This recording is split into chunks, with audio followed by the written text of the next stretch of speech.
facility and another factory. We were extremely lucky that we didn't have major casualties in that area. And this happens. I get a lot of challenges from Wanjiko every time telling me about what's happening.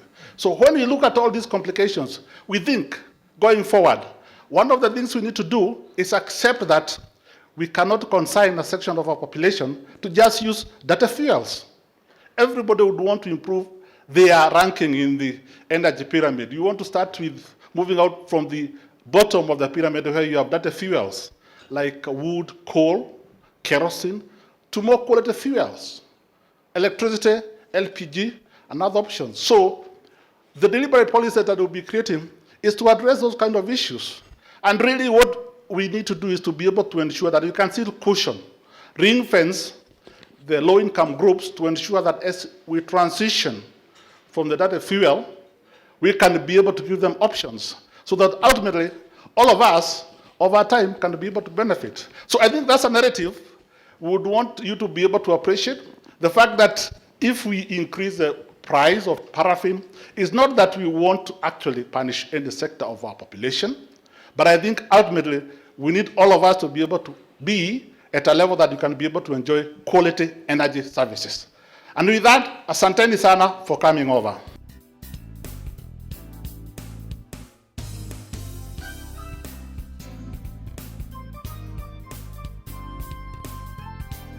First question is about where we are with the crude oil pipeline. I think you remember that sometime last year, the Kenya government and the Uganda government signed an MOU for the crude oil pipeline to go to Lamu from Hoima. And there were certain conditions that were put in place. And as far as we're concerned, that's what we're working on. And I understand that there is a meeting within the next 10 days between ourselves and our counterparts in Uganda to try and resolve those issues. And failing any other information, I think that's where we're heading. On the early oil, it is true that we do want to start exporting some of our crude, initially by road to Eldoret, in what are known as ISO containers, and then from Eldoret to Mombasa to the refinery storage by rail. This is not a novel idea like I told you earlier on. We are not the first country in the world to export or to transport crude by rail. It happens in the United States, it happens in Canada. Russia have been doing it for many, many years, so it's nothing new. Well, I think if you, there was an advert in the press 2 weeks ago by the Ministry of Transport and Infrastructure that they were going to do the road up to Lokicha from Maris Pass. So that's ongoing. During our last summit conference, there were 4 main issues. The first one was security. Obviously, that's a big one. The second one was about the funding of the pipeline. The third one was on lowest cost tariff. So obviously, we have to prove that we have the lowest cost tariff to Lamu. And the fourth one was that we had to move with haste for the constructability of the pipeline. Those were the 4 issues. And those are the 4 outstanding issues, and that's what we'll be discussing. I think the backup plan is pipeline from Lokicha to Lamu. I think that's not a point of dispute. Somebody misinformed you. The jetty has never been with NOC. It has never been with KPC. The jetty is always the purveyors of Kenya Ports Authority. KOT always belongs to the port. It's at the port.